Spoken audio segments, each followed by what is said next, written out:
Bilang isang kabataan, ano ang naging reaction mo sa nangyari kay Jennifer Lopez?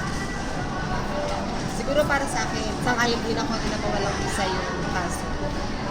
Kasi as a member of LGBT community, para sa amin, hindi namin kailangan maganap kung meron na kami. Actually, sa ginawa ni Jennifer Laude, ako naniniwalang may kasalanan si Pember ko.